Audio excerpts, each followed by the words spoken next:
bulan Ramadan itu kalau kita boleh sampaikan 1 bulan di antara 11 bulan lainnya. Hitung-hitung kita itu ngecas gitu ya. Ngecas chargernya gitu. Kemudian untuk refleksi di 11 bulan yang akan datang. Adalah menentukan tujuan gitu ya, arah. Tujuan kita itu hidup ini apa? Apa yang akan kita cari di sini gitu. Kalau misalnya tujuan sudah ada, pada saat Ramadan juga, selama Ramadan kita mau apa, insya Allah tujuan itu, maksudnya keseimbangan itu akan ada.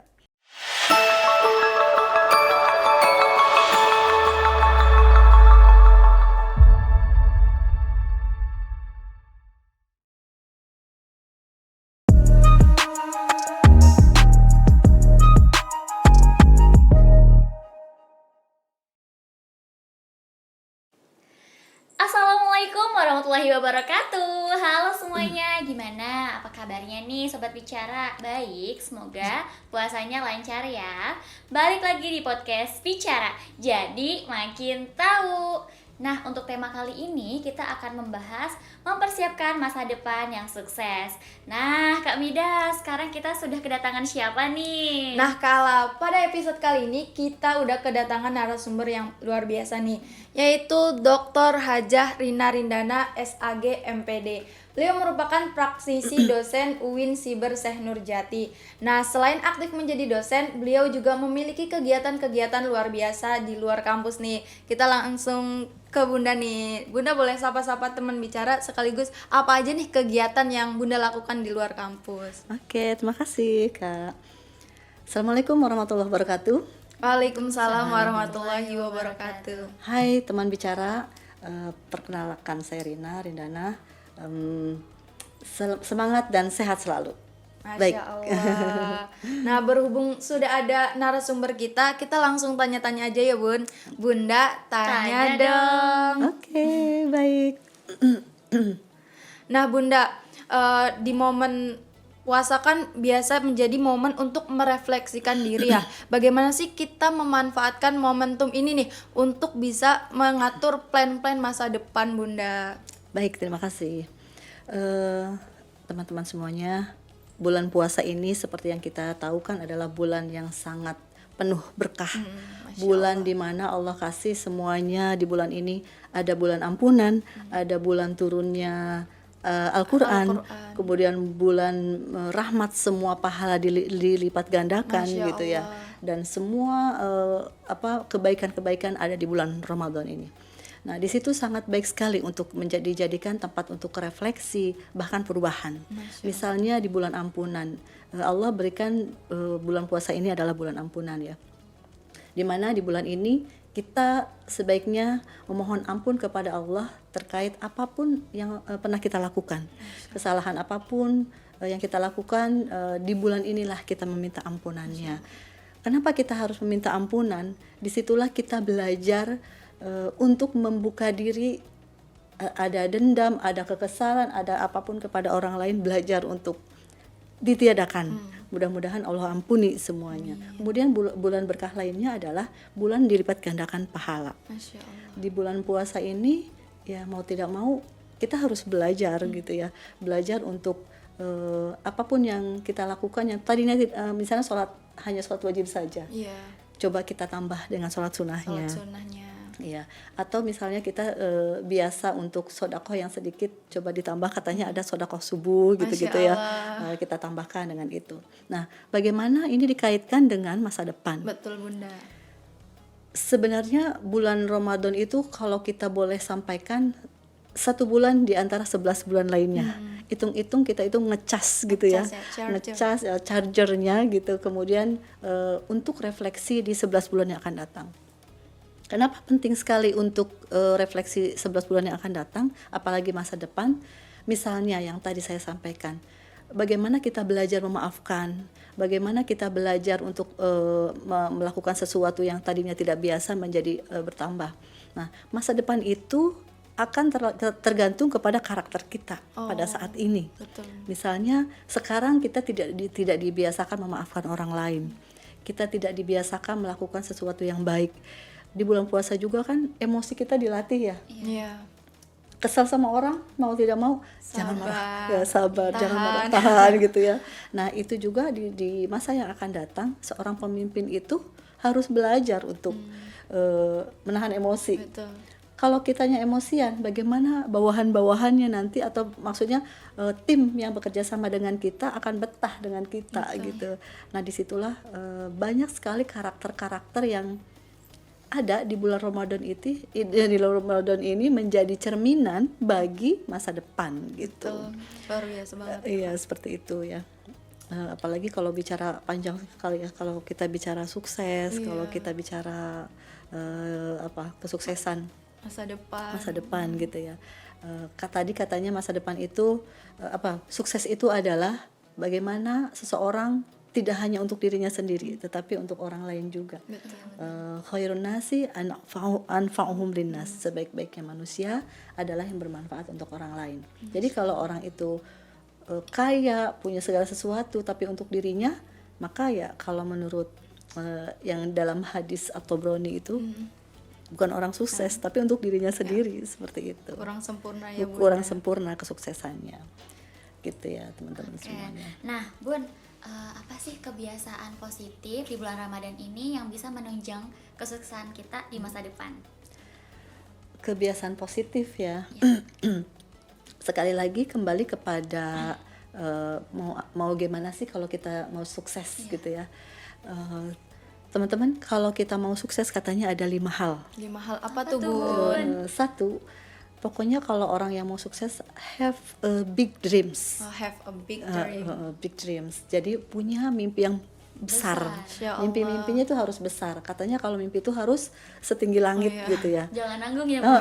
Jangan nanggung. Kalau mimpinya segini ya mungkin nanti langkah yang kita ambil segini juga. Iya. Tapi setinggi-tingginya lah mimpi itu gitu ya. Kemudian yang kedua, kalau kita mau jadi sukses dan mendapatkan hal yang positif, maka yang harus kita lakukan adalah yang kedua, take action. Take action. Take action itu yuk lakukan.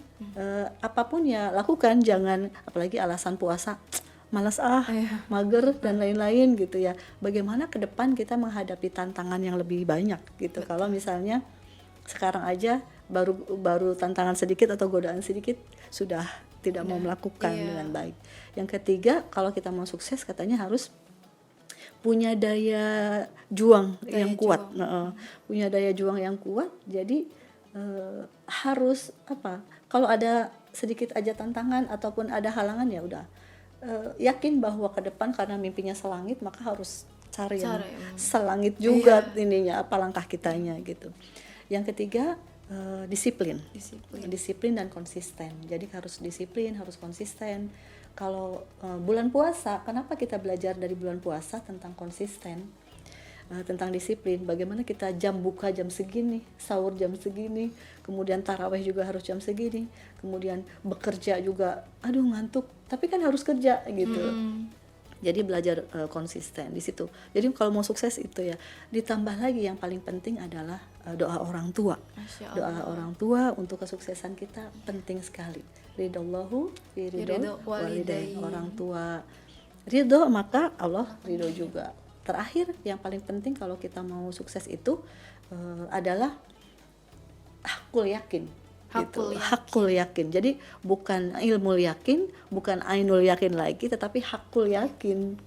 Hakul yakinnya itu adalah bagaimana kita sudah melakukan sesuatu dan ujung-ujungnya ya Allah pasrahkan semuanya kepada Allah gitu. Takwa namanya. Nah, dalam karir juga begitu. Hal yang positifnya adalah bagaimana kita bekerja, melakukan sesuatu, berbuat baik sama orang lain, sedekah. Jangan terlalu mengharapkan pahala atau mengharapkan sesuatu dulu gitu, tapi yakin bahwa Allah akan memberikan balasan yang terbaik untuk kita gitu. Kadang-kadang kita ketemu orang saja pasti ada hikmah di balik itu. Masya Allah. Iya, kenapa saya harus ketemu dengan teteh-teteh cantik ini gitu ya, pasti kedepannya ada sesuatu yang Allah rencanakan untuk hal yang lebih baik gitu. Jadi kegiatan produktifnya adalah bagaimana kita mengatur waktu dengan baik, bagaimana kita melakukan sesuatu yang tidak biasa dilakukan sekarang dimaksimalkan di bulan puasa ini, seperti itu. Masya Allah teman-teman nih, kita dapat sharing session tips untuk sukses di masa depan yang insya Allah ketika kita menerapkan mencapai apa yang kita inginkan. Nah Bunda, kan di bulan puasa ini kan tempat keberkahan gitu ya Bunda, tapi kita juga ada kegiatan kampus, kerja dan lain sebagainya. Bagaimana sih kita balance gitu, seimbang antara kerja, antara belajar dan antara beribadah gitu. Gimana sih Bunda caranya? Oke, baik. Memang kadang-kadang alasan bulan puasa gitu ya, jadinya waduh gimana nih, masuk kantor telat, maaf ya saya ketiduran kan tadi malam harus sahur gitu-gitu, atau kalau enggak kerjaan belum selesai, maaf ya tadi malam kan saya harus taraweh, harus gitu disampaikan, padahal tidak mesti seperti itu. Jadi bagaimana kita mengatur waktu agar seimbang antara kerja kemudian ibadah juga kehidupan kita sendiri. Betul Bunda. Yang paling penting adalah menentukan tujuan gitu ya, arah tujuan kita itu hidup ini apa yang akan kita cari di sini gitu. Kalau misalnya tujuan sudah ada pada saat Ramadan juga, selama Ramadan kita mau apa, insya Allah tujuan itu maksudnya keseimbangan itu akan ada. Bagaimana kita harus mengatur ibadah di jam segini, buka puasa, apakah kemudian buka puasa kemudian santai-santai gitu kan, akhirnya tidak sholat maghrib, taraweh juga telat gitu, kemudian ditambah lagi pada saat bangun malam, alasan karena pekerjaan banyak kemudian tidak melaksanakan. Nah, yang harus kita lakukan adalah menentukan tujuan tadi, kemudian mengatur jadwal dengan baik. Kapan kita harus beribadah, kemudian kapan juga kita harus bekerja gitu ya. Apalagi sekarang jam kerja di bulan puasa malah lebih ringan ya. Dimundurkan ya. Dipotonglah istilahnya ya. Jadi ada keringanan sebenarnya di situ. Kemudian yang penting lagi untuk mengatur keseimbangan itu jaga pola makan, jaga pola hidup juga gitu ya. Karena kalau misalnya tidak menjaga pola makan, misalnya buka enak tuh kalau minum es gitu ya, langsung minum es, akhirnya ya udah harusnya sehat, jadinya yang kitanya kurang enak badan, tidak bisa bekerja besoknya, jadi kan tidak seimbang antara ibadah kemudian pekerjaan dan kehidupan kita juga tidak bisa seperti itu. Begitu, pokoknya harus selalu produktif lah ya. Selalu produktif ya teman bicara. Harus. Nah Bunda, ini kan bulan Ramadan tuh bulan penuh berkah ya. Nah jadi gimana sih kita untuk memanfaatkan keberkahan ini untuk membuka pintu rezeki yang mana bisa menunjang kesuksesan kita di masa depan? Oke, penuh berkah ya. Bulan yang penuh berkah seperti yang disampaikan di awal. Bulan Ramadan ini memang Allah kasih untuk kita belajar semuanya. Belajar tuh artinya keberkahannya banyak. Salah satunya adalah keberkahan dalam hal ampunan ya. Allah memberikan ampunan. Allah itu Maha Pengampun gitu. Kadang-kadang kita minta maaf sama manusia susah sekali untuk dimaafkan, atau memaafkan juga susah. Tapi di sini Allah memberikan pengampunan yang sangat besar. Nah, itu adalah sebenarnya keberkahan yang harus kita manfaatkan. Kemudian yang kedua, keberkahan lainnya adalah keberkahan dalam hal bagaimana kita betul-betul yakin kepada Allah bahwa apapun yang kita lakukan adalah sesuatu yang sangat Allah cintai gitu. Misalnya kita ingin melakukan sholat yang tadinya tidak melaksanakan sholat sunnah, dengan keberkahan ini maka kita lakukan supaya pahala kita dilipat gandakan gitu. Kalau bicara masa depan, maka yang harus kita lakukan lagi adalah kita harus tahu masa depan kita itu masih panjang misalnya, apalagi yang masih muda-muda gini ya, masih muda-muda, perjalanannya masih panjang gitu. Jadi banyak hal yang harus kita dilakukan, diantaranya adalah bagaimana yakin bahwa Allah menjamin kehidupan kita. Masya Allah. Bagaimana Allah menjamin kehidupan kita lebih sukses lagi jika kita sayang sama orang tua, ridho sama orang tua. Dengan silaturahim itu berkah juga gitu ya. Dengan silaturahim itu sebagai keberkahan juga sebenarnya. Jangan dikira silaturahim itu tidak membuat kita berkah. Kenapa? Misalnya ketemu A, kita anggap itu sesuatu yang lewat aja gitu ya. Padahal suatu saat kita akan butuh orang itu. Itu. Maka keberkahan itu sangat kita nantikan, terutama keberkahan yang diberikan oleh Allah Subhanahu wa taala, seperti itu. Masya Allah banget ya Kak. Nah Bunda, kan kita tuh ingin menggapai masa depan ya. Nah Bunda kan udah menjalani gitu masa depan, bisa ngeplan gitu. Nah bagaimana sih cara kita untuk menghadapi tantangan-tantangan yang sering terjadi ketika kita menggapai masa depan? Baik, aduh ini pertanyaannya yang Masya Allah tantangan gitu ya. Iya. Baik, tadi di awal saya belum menyampaikan, sebenarnya saya sebagai dosen di UIN Cirebon, itu dosen bimbingan konseling, sekaligus juga di luar saya alhamdulillah ada pondok pesantren lah, pondok pesantren Anida. Iya. Sekalian promosi Iya, benar. sekalian promosi pondok pesantren Anida di Jalan Wanagati nomor 72. Dan di pondok pesantren itu ada santri putra dan santri putri. Memang sih sebagian besar mahasiswa IAIN juga di sana, UIN juga. Kemudian selain itu saya juga aktif sedikit gitu, kebetulan saya punya lembaga kursus. Ya dari lembaga kursus itu kemudian saya menjadi pengurus di Forlat Vokasi namanya. Forlat Vokasi itu adalah organisasi yang di bawah naungan Kemenaker. Kemenaker di mana menangani terkait instruktur-instruktur yang dibutuhkan apa, kita siap gitu. Kebetulan kemarin kita melakukan pendampingan ke ibu-ibu, para wanita-wanita hebat ya yang tangguh, kerjasama dengan PNM Permodalan Nasional Madani untuk kegiatan pendampingan di terkait public speaking dan leadership, di mana ibu-ibu itu adalah wanita-wanita yang hebat gitu ya di 18 kota dan kabupaten. Kita melakukan pendampingan itu untuk bagaimana seorang ibu menjadi kuat, padahal dia memiliki berbagai tantangan yang harusnya ibu itu tidak mencari nafkah misalnya. Betul. Tetapi di situ ibu adalah mencari nafkah yang mungkin suaminya tidak ada atau suaminya juga tidak bekerja mendapatkan uang yang banyak. Nah, di situ. Nah, bagaimana tantangannya untuk menjadi sukses? Banyak sekali gitu ya. Dengan melihat itu kemudian saya juga aktif di luar, jadinya banyak pengalaman lah sedikit tentang oh ya, kalau kita mau sukses karir itu bukan bicara tentang diri gitu ya. Kita sukses kemudian berbicara tentang diri, kita kaya sudah gitu ya.